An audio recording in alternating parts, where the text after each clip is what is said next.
Hi and welcome. I'm Steve Martirano, and this is the Behavioral Corner. You're invited to hang with us as we discuss the ways we live today, the choices we make, the things we do, and how they affect our health and well-being. So you're on the corner, the Behavioral Corner. Please hang around a while. So I thought I would begin with a pithy quote that always comes in handy, and the one that comes to mind for what we're hanging and talking about today is music hath charms to soothe the savage breast. That's right, the breast, not the beast, although probably works both ways.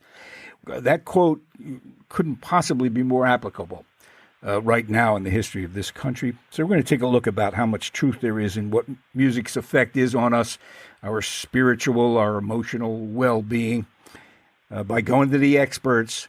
Old friend of mine, Bruce Warren, joins us. Bruce has, for the past couple of decades, presided over one of the country's most preeminent non-commercial radio stations, licensed to the University of Pennsylvania in Philadelphia. Bruce programs WXPN. He is also the executive producer of one of their flagship syndicated programs. Been on the air for many, many years. I'm sure you've heard it, The World Cafe. He's born and raised in Philly, graduated proud Temple U grad. He even has a fancy master's degree from the University of Pennsylvania, which makes him an Ivy Leaguer. Teaches at both those universities in media and communications and something called organizational dynamics. I can't wait to find out what that is. He is an award-winning programmer, music industry person, and we'll find out all about that straight ahead. He adds one note parenthetically to his resume, which is that Bruce Springsteen is his favorite musician, which means he's taking a very bold and risky choice there. Hi, Bruce. How you doing? I'm great, Steve. How you doing? Hey, thanks for inviting me to chat today. No, thank you for your time. I mean, my goodness, talk about sticking your neck out with Springsteen. Good God. Oh, my God. Anyway. Well, it's true. Like, dude, listen, you and I both sort of grew up, during the glory days of Bruce, right? Oh, yeah. And growing up in Philly, Bruce was the guy, right? So there you go. Yeah. He's no more. He's no place else the boss more than he is in Philadelphia. And anyway, so you heard the quote. It's a very old quote. It's interesting now as we sit here doing this. The country has been convulsed by kind of violent anger and rage, in fact, that we haven't seen in a very, very long time. It all occurs, as we know, because of another African-American who dies in police custody, and the explosion has been just terrifying, heartbreaking, and set against the backdrop of a pandemic, just in case you were wondering what was missing. So it's an unbelievably turbulent time to be programming music, and we want to talk to Bruce about that. So you are acutely aware of what's going on, and you have a certain responsibility, a big responsibility, to program for people. Tell us about XPN's listeners, though. Who are they? Who are the XPN listeners? Yeah. Well, they're people who are, listeners to radio that are musically curious. People who, Steve, there's like, I tell this story often. I'm 61. My sister's a year younger than me. When I graduated college in the late 70s, my musical tastes continued to evolve. When she graduated college in 1980, her musical taste didn't evolve. And that's not a criticism of my sister, but, there are some people who, they fall in love with what they fall in love with during high school, and that's the extent of their musical interests, right? Despite the fact that all this amazing new music is always coming out. Well, we appeal to the people who continue to evolve and continue to love music and continue to love music discovery, and that's really at the heart of who our audience is. These are people who, I guess some of them still go to the record store and buy new records, right? Because those record stores still do exist. But they're the people who would go to, Sam Goody or, whatever record store that you used to buy your records at and, look at all the new releases and add them to their collection. So that's sort of what we do. Mm-hmm. We are XPN, as you're familiar with it, we still play a fair amount of heritage artists. Not just their classic work, but a lot of their new releases. But there's a whole world of new musicians out there that are making great music, that are touring consistently, well, not during this time now, but who, are appealing to many, many, many people. And they are They do not have a commercial radio home. Good example is a band like Fish, or a band like My Morning Jacket, or a band like Wilco. There's hundreds of great artists, and we play many of them here on the radio station along with the heritage stuff. So, as you guys have always made abundantly clear, the it's all about the music. Now, I can completely concur with that, but we are in a unique situation now. What has programming the radio station during, as I said, both a pandemic and now a terrible, terrible civil strife done to your duties as a programmer? What are you conscious of now? What are you doing differently? Well, we're very conscious about bringing comfort and solace to people. The 247 news cycle can get exhausting. When you play a song like Respect Yourself by the Staple Singers, one would hope that is music that calms the savage beast, as they say, right? It's, we want people to be able to reflect. We want people to come in to WXPN and sort of like let the music take their minds off of the insanity of the moment that we're in. And we made an immediate shift as soon as the lockdown began. We made an immediate shift towards that, I call it the comfort zone, right? Mm-hmm. We sat down with all of our DJs and all of our producers and said, listen, we're here for people to get away from the insanity of what's happening in the world right now, but to also use it as a moment of reflection. As you know, Steve, music gets you through really good times, and music can get you through really bad times. And the notion that, music can be healing is more relevant than ever before.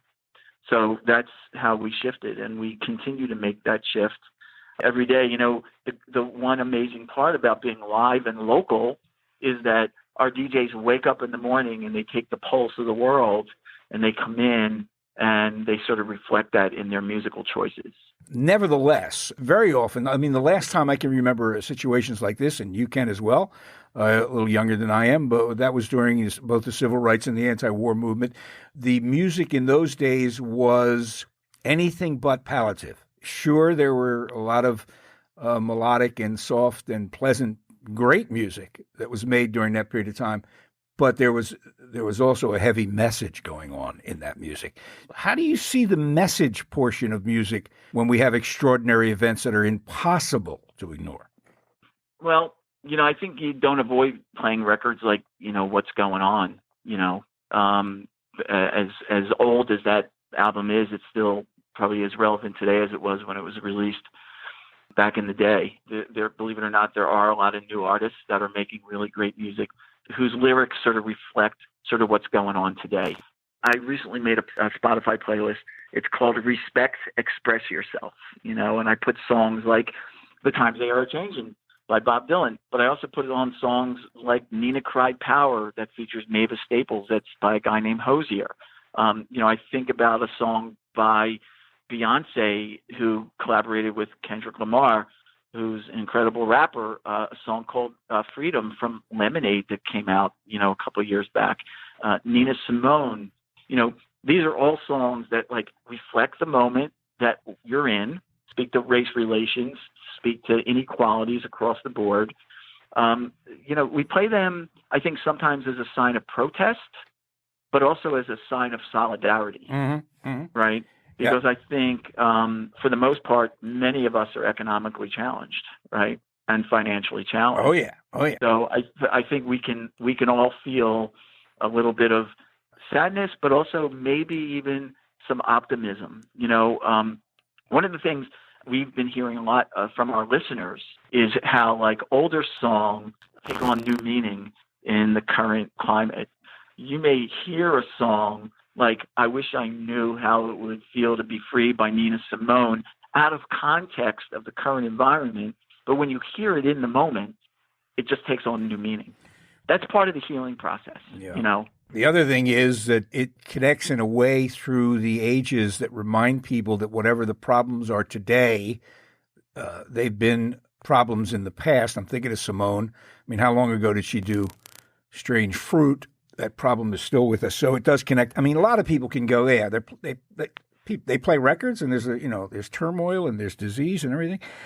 You seem to be dedicated to the notion that music's got to be kept, in order for it to be relevant and meaningful, it's got to be kept somewhat contemporary and a mix of old and new, but otherwise music becomes just like muzak, stuff you hear in an elevator.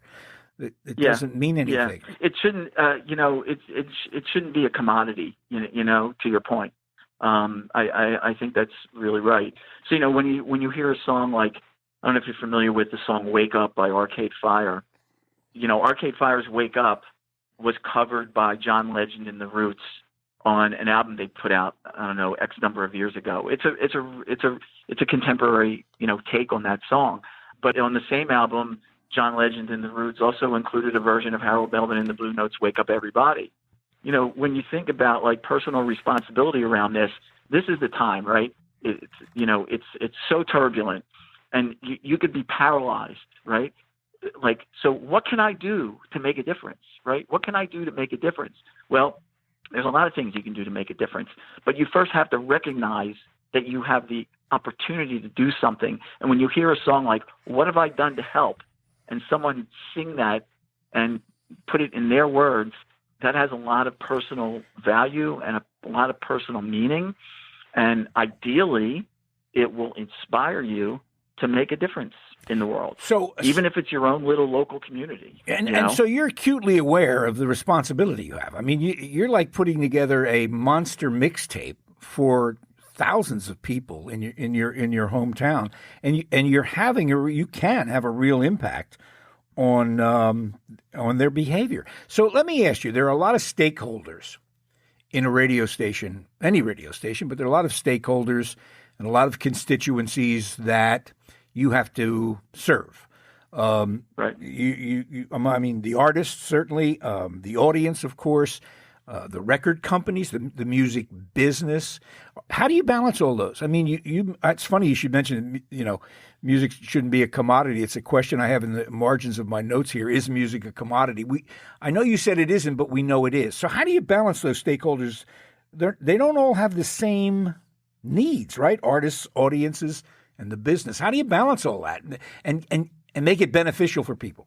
Yeah, well, our mission here at WXPN is primarily two stakeholders involved, but our mission is to connect artists with audiences, right?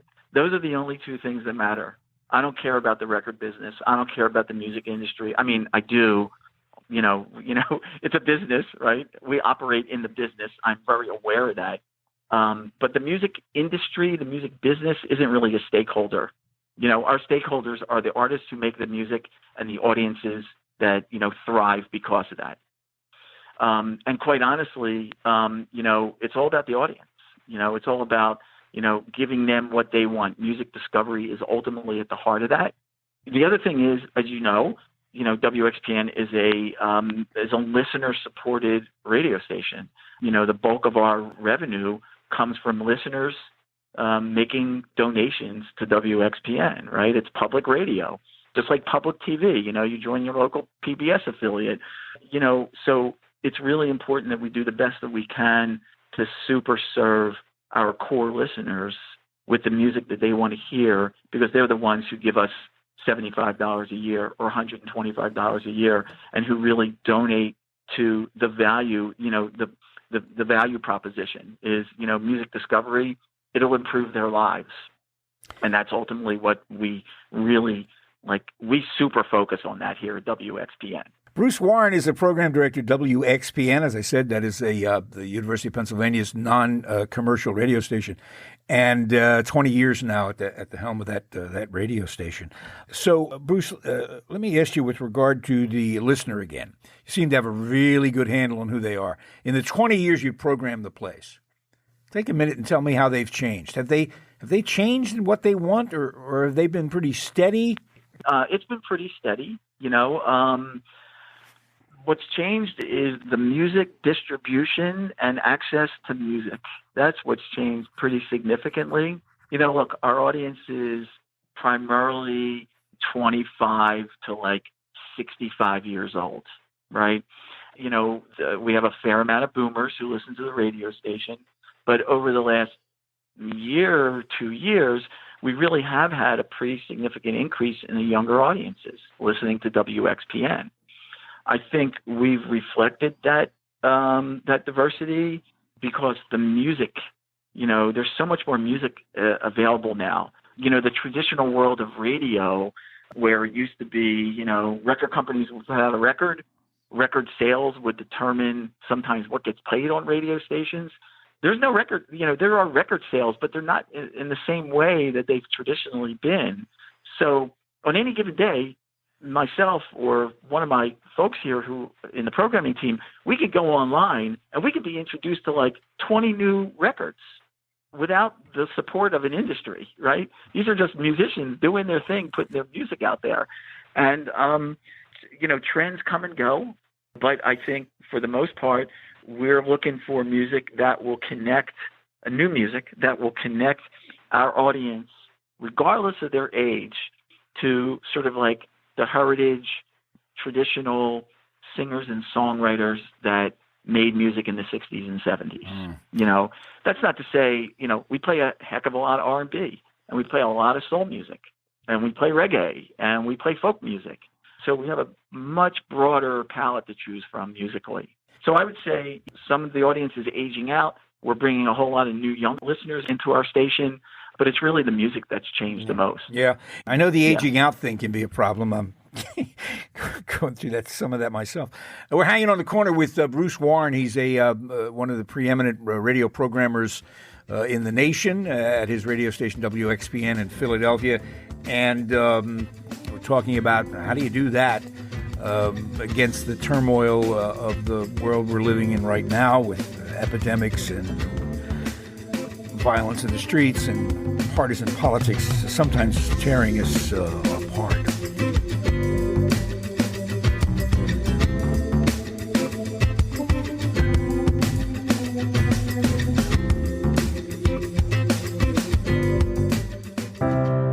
Every storm runs out of rain, according to the great Maya Angelou. Her words can remind us of one very simple truth, that storms do cross our paths, but they don't last forever. So the question remains, how do we ride out this storm of COVID-19 and all the other storms life may throw our way? Where do we turn when issues such as mental health or substance abuse begin to deeply affect our lives? Look to Retreat Behavioral Health. With a team of industry-leading experts, they work tirelessly to provide compassionate, holistic, and affordable treatment. Call to learn more today. 855-802-6600. Retreat Behavioral Health, where healing happens.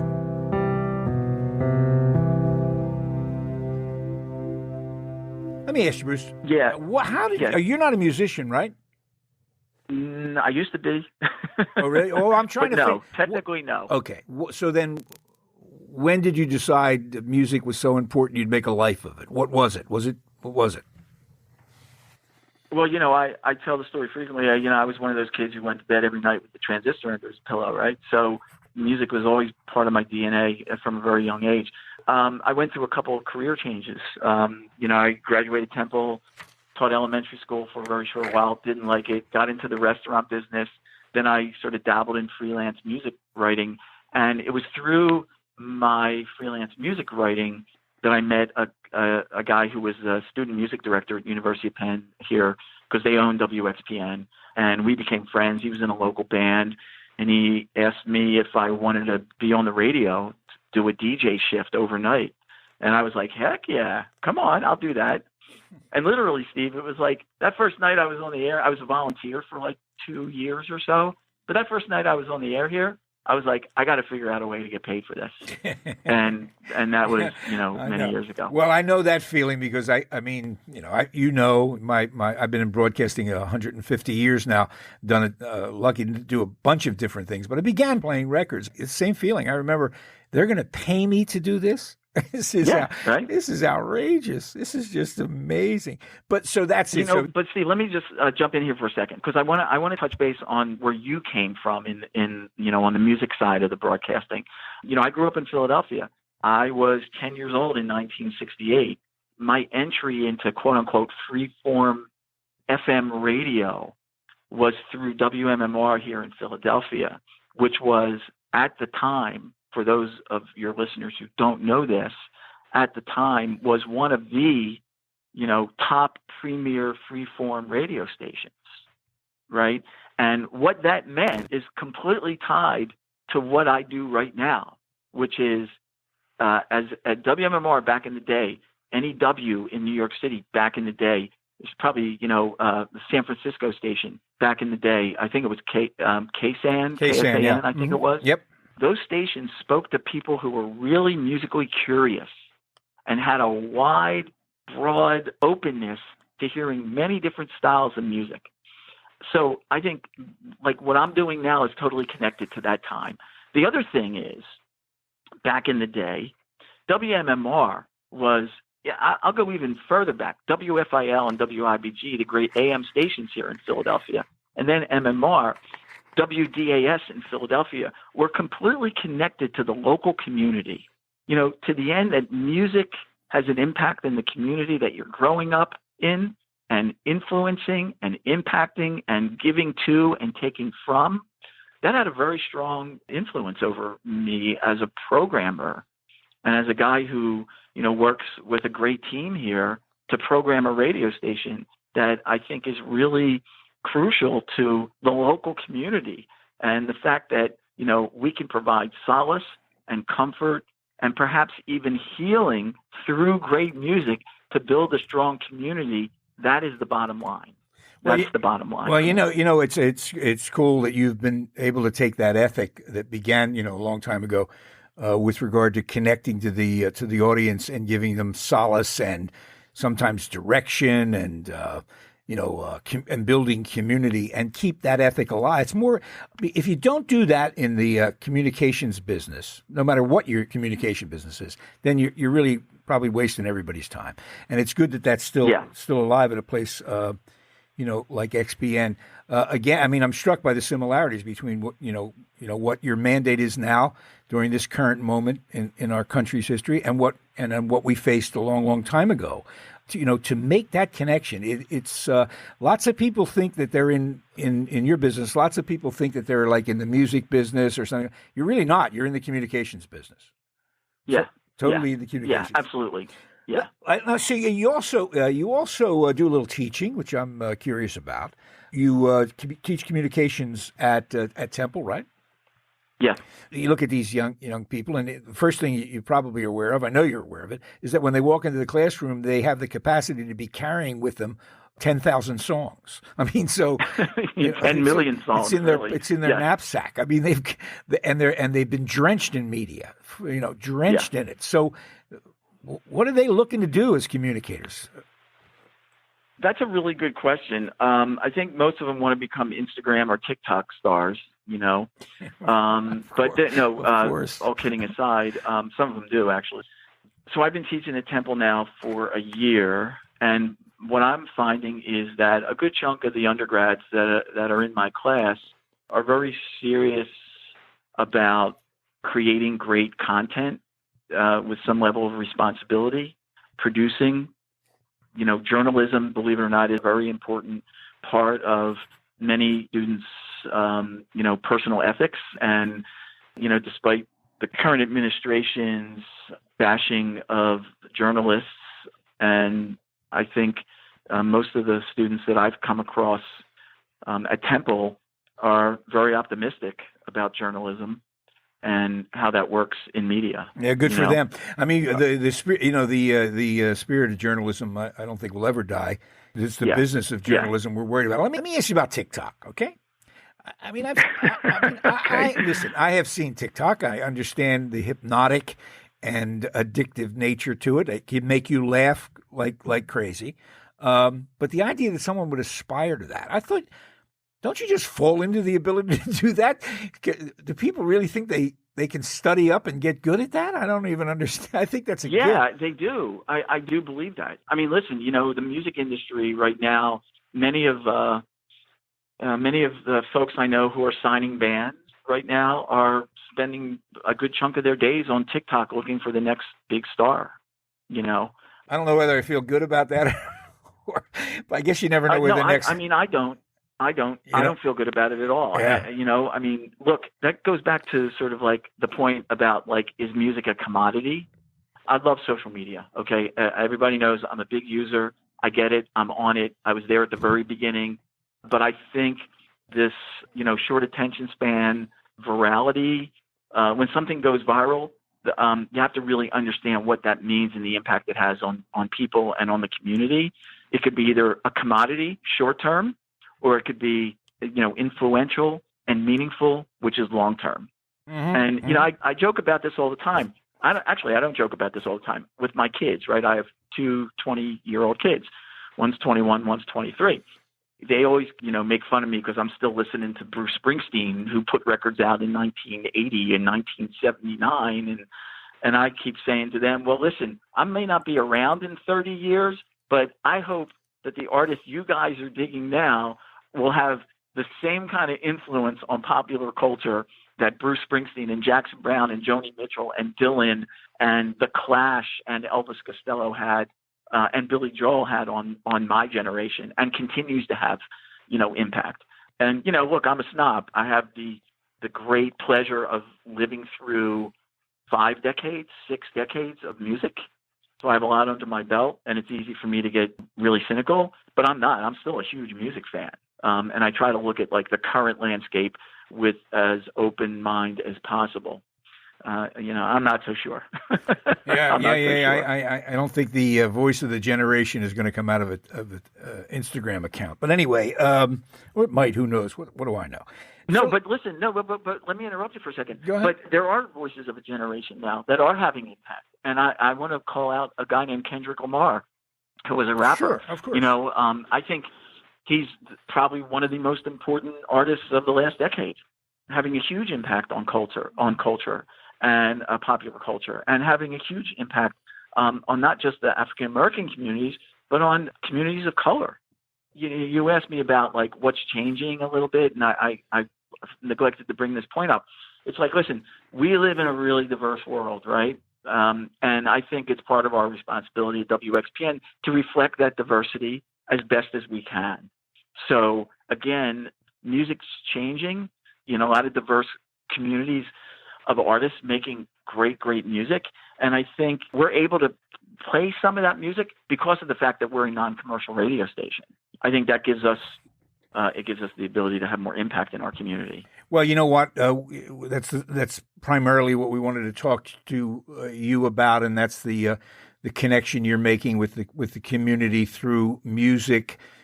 We're not certainly the first people to mention that music has an actual therapeutic value. I can't imagine a world without music. So let me ask you a question with regard to like your air staff. We've already covered that music is multifaceted. It can soothe, it can arouse, it can inspire, it can do a lot of things. With regard to your air people, and they're very focused on what they're doing. They manage to do all that stuff without stepping outside of like something like an XPN comfort zone. Can you imagine a situation where one of your air people actually said something more direct about how they feel about something other than the music? Would that bother you? Is that a problem? It's not a problem. I think we talk about it. We find ways to connect with people up to a point about our own, personal, realities around it. We stand clear of politics. I don't care whether you're blue or you're red. You can't help but feel anger around what's happened, over the last week, during this time. The pandemic doesn't know politics, So I think, when I hear our morning show host, Kristen Curtis, talk about how concerned she is about the health and safety of our audience, I think our listeners want to hear that. Our DJs talk about that kind of stuff. Some talk about it more, some talk about it less. Let me push back on this political thing for a second. I hear you. You don't give those people 4 hours, 3 hours a day to open a mic and stand on a soapbox and pontificate. I get it. And that's a smart move because you're right. It's a very divisive time. So in a sense, you're saying music can transcend politics. Is that right? Is that what you believe? Yeah. Yeah, absolutely. Let the music do the talking, put it out there for people to reflect about. First, we're a music station, Steve. It's like people don't, they don't want to hear us talk. They want us to play the music. They want us to guide them through this incredible period of either turmoil or happiness, whether it's, the pandemic, whether it's riots, or and again, it's the worst comparison in the world, or whether it's the Eagles winning the Super Bowl, right? Yeah. The feeling of happiness, the feeling of complete sadness and anger, music weaves through all of these things, and it allows you as a listener to sort of reflect and to make your own decisions about how you should feel and how you should think. And I think that's the most powerful thing that we can do. How do you feel when musicians of whatever political persuasion get their feathers ruffled and demand that some political organization or candidate stop using their music? Is that something you think is justified, or is something they ought not to get involved in? I think it's really justified. It's your art, it's your work, it's your intellectual property. And if your intellectual property is being leveraged and exploited by someone or something that represents a cause that you don't agree with, then you have an absolute right to tell those people to not use your song. Yeah, I'm thinking about Springsteen's Born in the USA, which, if you recall, was used prominently by the Reagan administration in a far less polarized environment. But I don't think that Bruce publicly objected, but he certainly let it be known that they had missed the point of that song by using it as a kind of flag-waving, ode to the United States. Yeah, you know what? I hear you. People are going to miss the point. You know what? And that's my point. People are going to miss the point of John Lennon's Imagine, for Christ's sake. I have been on the other end of phone calls from listeners about songs that we'll play, the most benign songs, where they're up in arms. And I'm like, relax, come on. I didn't write the song. But I'm glad you were so moved to think this is what it means. Yeah, right. Right. Whether that's a political song or whether it's a misogynistic song like Brown Sugar by the Rolling Stones. People are going to interpret what they want to interpret. That doesn't mean, we'll stop playing a particular song. There are things that we just don't play. You don't miss what you don't hear on the radio, right? But artists have the absolute right to tell any entity not to play their song. Let me ask you about the red line. I won't ask you to name acts or tracks or any of that, but what is that bright line? We won't play that. We don't play that. Is there a rule of thumb, or do you know it when you hear it? I think you know it when you hear it. Yeah, because it's as a programmer, it's a bad place to start out. We don't play this. It always seems to me that if you're going to be a really good programmer, you begin with, we'll play everything, unless, of course, we don't. Yeah, I look at it as like, what would our audience think? Yeah, but you just said your audience is liable to be of several minds about it. You have to be one mind about it when it comes to saying we don't play that, and except for the obvious songs that look, listen, I'm going to go here now, right? I'm a huge rap fan. Okay. During the last election cycle, a day didn't go by when I didn't listen to Ice Cube's America's Most Wanted, which is one of the most incendiary, politically intense records of all time, right? Mm-hmm. It gave me hope. It got me angry. It allowed me to work through my own issues around what was happening and the political situation at the time. Yeah, but did you program? You didn't. I wouldn't play that on WXPN though, right. Because our audience doesn't want to hear that. You know what? Do you believe as a programmer that there's stuff that an audience should hear, whether they like it or not? Well, I think there's a point. I think there's a point. And this is a hard conversation. We have conversations like this. We get records, and we sit and talk about it. Yeah, no, it is the central, not the central purpose of it, but it is a major dilemma. Listen, when everything's okay and it's morning in America, these considerations are not a factor. But when people are dying of a deadly disease that's spreading like wildfire, and injustices go on routinely, and then violence breaks out, those issues of playing stuff that might be unpopular are going to arise. I just, Yeah, again, I want to go back to this notion of, solace, comfort, and healing, right? Solace, comfort, and healing. And, that's the lens. Like, and again, it's all very subjective. But like, on any given moment on WXPN, whether it's messed up times or not, is what we're doing, providing comfort and solace and healing, particularly during times like this, to our community. Yeah, you know what? And I think that's a great hill to plant your flag on. No matter, I mean, at the end of the day, you're right. I mean, that is, you could pick any position and defend it, but you guys have chosen a pretty good listen, I sure as hell ain't going to play F the Police by NWA right now on the radio, whether my audience wants it or not. No, I'm telling you right now. Yeah, right. Well, that's part of common sense and best practices. I'm sorry, right? Sorry. Hey, Bruce. I love NWA and I love Ice Cube, but I ain't going there. Can I just say, hey, one more thing? Can I just tell you one other thing? Yeah, absolutely. Because it speaks to the music healing thing. Yep. So, God, I don't know, about 7 or 8 years ago, maybe longer, WXPN began working with a national organization called Musicians on Call. Mm-hmm. And what we do is we work with local musicians here in Philadelphia, and we actually take musicians into hospitals to the bedsides of patients, and we sing to them. And it is one of the most incredible programs that we've ever been involved with as far as the community. Right now, we're up to, I think 10 hospitals in the area. But to see the impact it has when a guy like Amos Lee, who was a pretty well-known musician from Philadelphia, when you see him walk into a hospital room of a terminally ill patient to sing either one of his songs or a cover song, to see the impact that has on the patient's mood. You can see the physicalness, the visceralness of how music heals. It's like instant. It's instantaneous. And I just wanted to give a shout out for that, because I really think that really speaks to another way that WXPN serves the community with music, through music, to make a difference. Yeah, and it speaks, of course, to where we began with the charms that music has. Hey, Bruce, thanks for hanging with us on the corner.